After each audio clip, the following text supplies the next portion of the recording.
All right. Happy Tuesday, everybody. Welcome back to the channel. Hopefully you had a fantastic day. Wild day in the MLB yesterday. Yeah, we had, let's see, Chris Paddock got traded to the Tigers.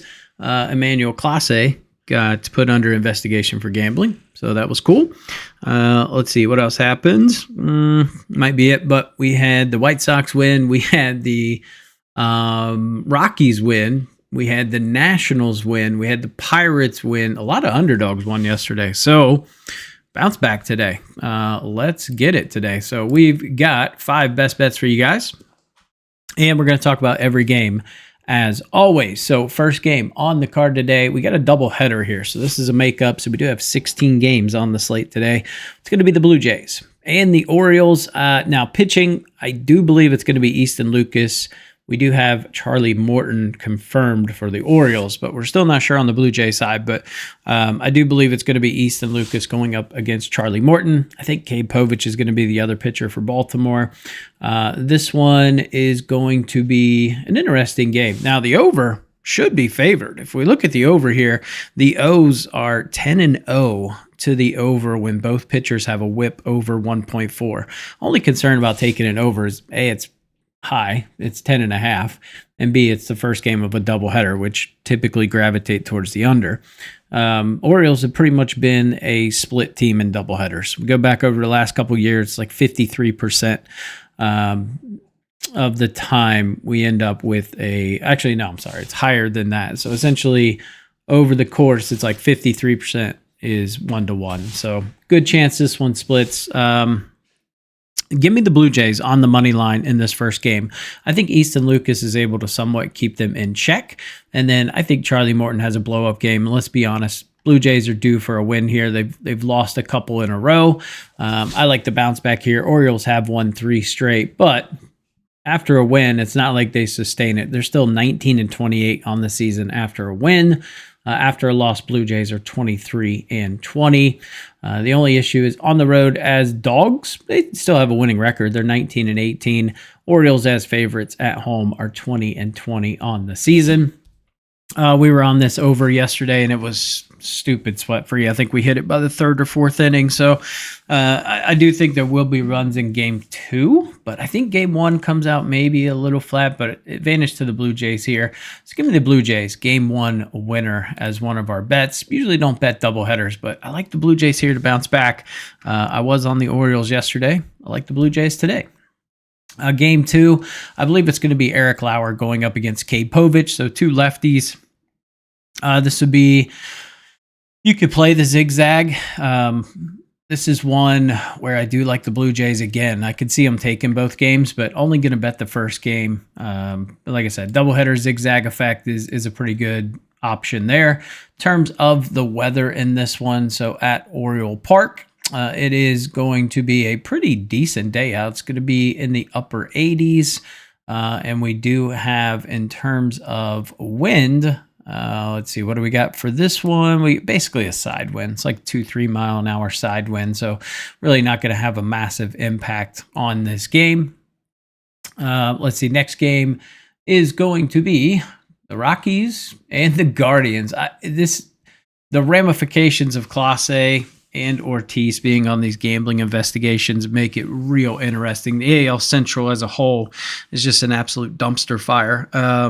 There was a couple other updates. So we had Reese Olson out for the regular season with a shoulder strain. Chris Bubik announced out for the regular season with a shoulder strain. You had Paddock traded from the Twins. So it's like the entire AL Central is in a really interesting spot here.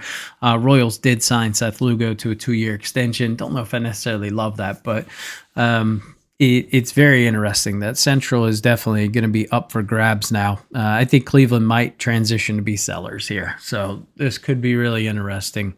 Logan Allen going up against Tanner Gordon. I like Tanner Gordon. He's 2-2 on the season. Does have a 270 opponent average, but I think he's a pitcher that does all right. Do I love him? No, not necessarily. But I don't like Logan Allen. I'll tell you that. This is a guy that has 6-9 on the season, 254 opponent average, slightly over a 4 ERA that jumps ever so slightly. At home, the 4.24. Don't love his pitch mix here, but I will say the Rockies have struggled against lefties, and the Guardians have been hitting much better. So it would be one I would expect the Guardians to bounce back. But with everything going on with the gambling investigations and stuff like that, this is a complete stay away game. It would be Rockies on the run line. Rockies plus 1.5 or nothing for me in this one. Arizona and Detroit. Detroit waking up. Watch out. Casey Mize going up against Brandon Pfaadt. D-backs are in an absolute spiral. Eugenio Suarez, one of their bigger trade chips, did get hit in the hand yesterday. Definitely won't be playing today. It did seem like x-rays were negative, so did not break anything, but unlikely to be with this team much longer. With the news of Reese Olson going down, Tigers acquired Paddock. I would think they would be on the trade market to go and get Merrill Kelly. I think that's a nice prize they could land. So who knows? That could be coming. But Brandon Pfaadt going up against Casey Mize. Pfaadt is 10-6 on the season. Mize is 9-4. They actually have the exact same opponent average of 261. And then in terms of home and away splits, Pfaadt hasn't been great on the road. He's got 10 away starts, almost a 6 ERA. Casey Mize got 7 home starts, 3.23. Hasn't looked sharp lately. I think this is one where we see runs. Over 8.5 would be my best bet. In this one, it's just trusting this D-backs team, especially without Suarez. It's a little dicey. I just feel like they're kind of in tank mode at the moment. So I could see the Tigers winning this one just based on the lack of runs that the D-backs have been able to score, averaging 0.33 runs in their last 3 games. Tigers averaging 5.33, so it would be the over. And the Tigers for me, Tampa Bay. And the Yankees going to be Joe Boyle going up against Max Fried. Really good pitching matchup here. Boyle on the season doesn't have a lot of innings. He's got 19 innings under his belt, does have 18 Ks. He is 1-0 with a .095 opponent average and a 1.42 ERA. Essentially, what he's been doing is going after Rasmussen. Now he's moving more into a starting role. Not sure how long we're going to see him. Probably 4, maybe 5 innings at max. And then you got Max Fried on the other side. Fried 11-4. Definitely seeing some regression after a super hot start. We'll see how he looks. Last 30 days, splits haven't looked fantastic. 267 to lefties, 262 to righties. Hard hit percentage is fairly low. This is one, it will be Rays or nothing for me. It's going to be a very warm day, 94 degrees. And in terms of the wind, it is going to be blowing out to right field at about 6-7 miles an hour. Pitch splits just don't look amazing for Fried. He throws the fastball about 61% of the time. Rays are 4th in that. Slider about 14% of the time. Rays are 7th. Changeup about 10%. Rays are 7th. So everything here kind of favors Rays. I would take Rays +1 would be the way I would play this. I could see Fried getting hung an L here. 8.5 seems a little high for me, although the wind is blowing out. So first 5 under or the Rays +1 would be how I'd play that one. Dodgers and the Reds. Chase Burns looked fantastic last night. He absolutely blistered his K line. Really good job. Did not give up 2 walks, though. He gave up 1 pretty early to, I believe it was Conforto, and then just was pummeling fastballs in there and just letting them make contact. Today we get Tyler Glasnow going up against Nick Lodolo. Lodolo's not someone I love at home. He does have 10 starts under his belt. He's got a 4.17 ERA, 222 split to lefties, 167 to righties over the past 30 days. Pretty good with runners in scoring position. This line just doesn't make sense to me. The 9 runs, unless the Dodgers are just going to go ham and score 6 or more runs, I just don't think this happens. And the under's been hitting pretty high clip. Reds are now 60% to the under on the season. Dodgers are 48% to the under. So give me the under 9.5. It's pretty much 9 on most books. I did take a little bit of juice on FanDuel with the extra half just to avoid a push. But if you want to take the under 9, you can get it, I believe, -104 on FanDuel. I do think Lodolo should pitch somewhat decent tonight, and I think Glasnow should be very serviceable against this Reds lineup. I think they will struggle to hit his slider and his curveball. I could see him racking up a decent amount of Ks tonight. Another prop I like is Lodolo under Ks. I think 5.5 is too much. It's just a little juiced at -140, I believe, but don't mind his under Ks in that game. Ultimately, it's a Dodger spot for me. I would take Dodgers -1. as my best bet there.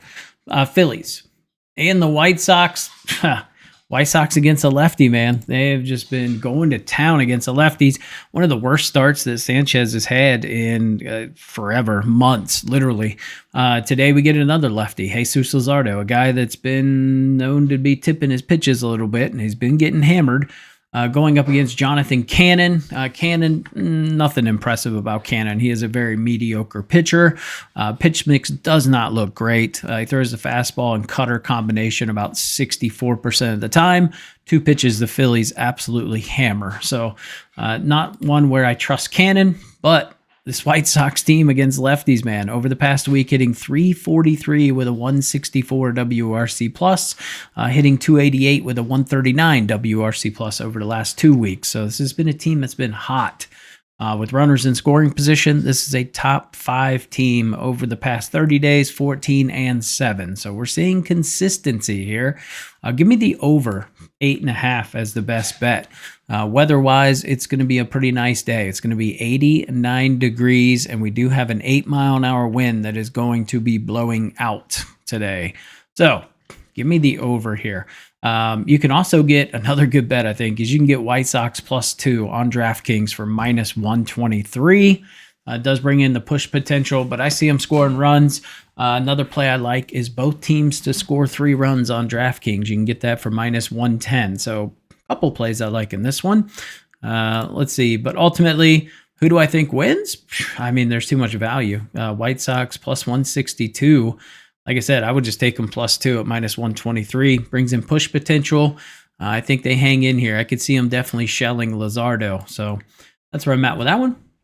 Atlanta and Kansas City. Like I said yesterday, typically when you get over-unders that high, looking at those pitchers, they typically go over, and it went over by a mile. Today, it's interesting. I understand because the wind was blowing out yesterday, and it is blowing out today. Eric Fetty making his start for the Braves. Obviously, he got DFA'd by the Cardinals. Braves are in dire need of pitching right now. They actually went out and traded for Carlos Carrasco. Of everybody in the world, they went for Carlos Carrasco. So they're in dire straits. Obviously, you kind of look at that starting 5 rotation they had with Schwellenbach, Sale, Ronaldo Lopez. I'm drawing a blank on the other ones, but all 5 are out. So literally their entire starting staff is decimated. Seth Lugo going up against Eric Fetty. We have a huge pitching mismatch here.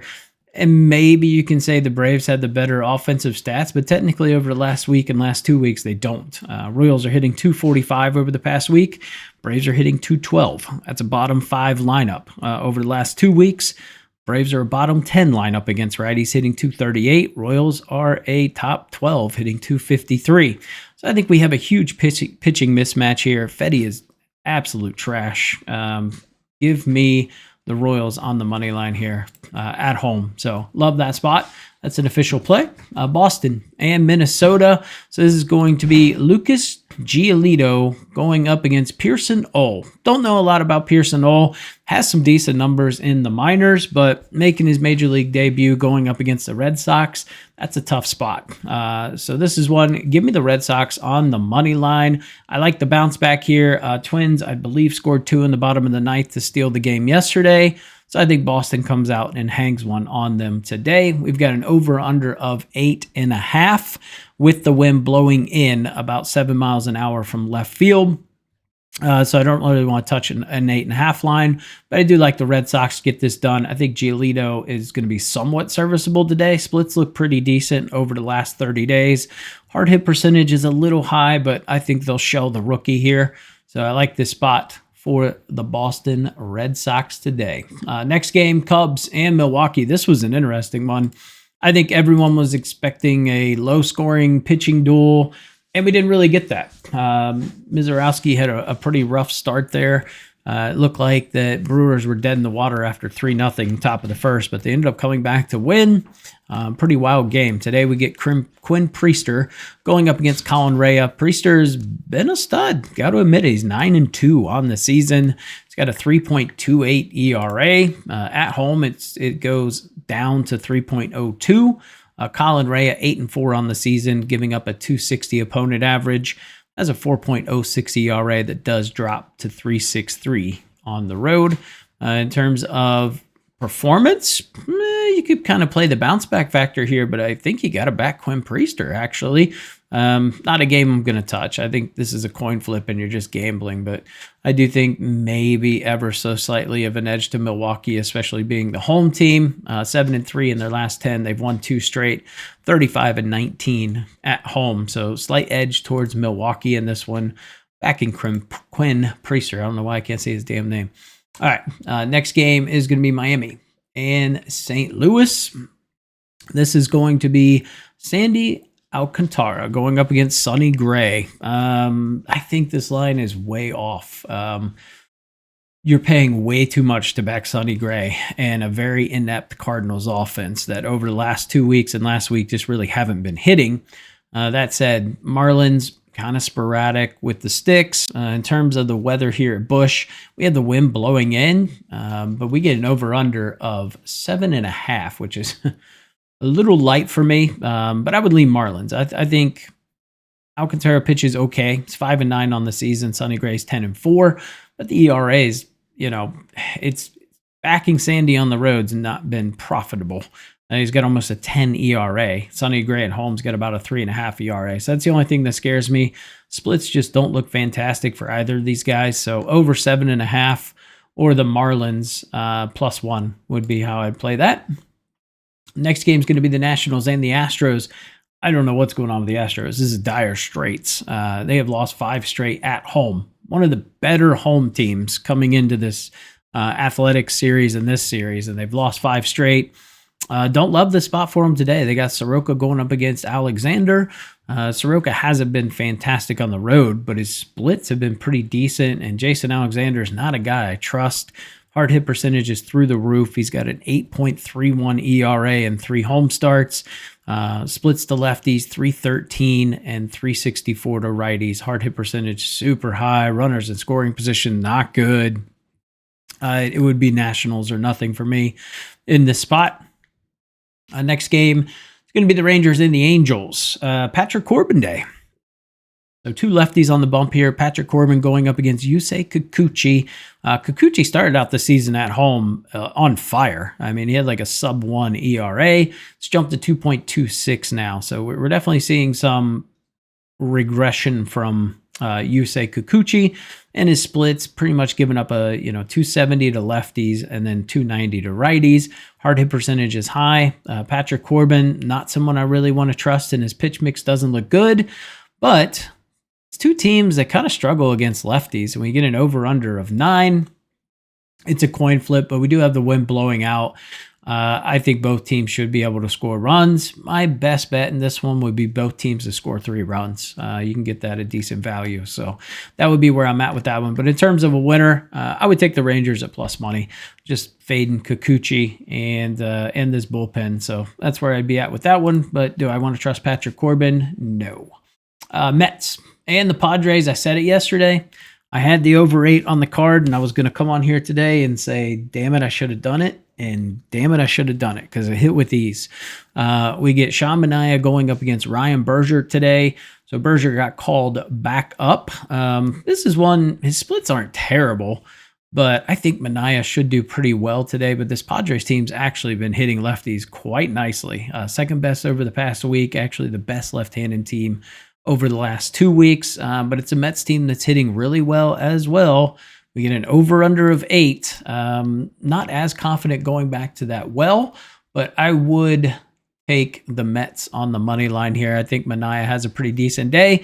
I can see the Mets getting to Berger, and then they saw all their main 3 arms last night for the Padres. So they saw Adams, Suarez, those guys. So if they see them again, it would be back-to-back nights. I think they've pitched 2 nights in a row, so this would be 3 straight days, which isn't out of the question. You can definitely see it pretty often, but it would be Mets or nothing for me in this spot. And next game is going to be the Pirates and the Giants. Oh, those Pirates got out to an early lead, and then Giants tied it up, and then they lost. So I thought once they tied it, that's a wrap. Like, all right, game over. But no. Bailey Falter going up against Justin Verlander. I can't trust Verlander at this price. He's 1-8. finally got a win after forever, but he's still got a 4.5 ERA at home. Pitch mix, splits, everything. It just doesn't look good here. It would be Pirates or nothing for me, so I'm going to choose nothing. Just simply because I don't trust Bailey Falter either. And this is a Giants team over the past week that has been able to get to a lefty. So take that for what it's worth. But yeah, not paying this price for the Giants, that's for sure. Over under of 8, I would have a heavy lean towards the over. In terms of the weather, it's going to be 62 degrees, 14-mile-an-hour wind blowing out. But again, this field does have a good wind suppression, so really not going to be much of a wind. But over 8 feels like it should be sweat-free between these two teams and these two pitchers, but didn't officially place that bet. All right, and then our last game on the card is going to be the Mariners and the Athletics. Luis Severino going up against Logan Evans.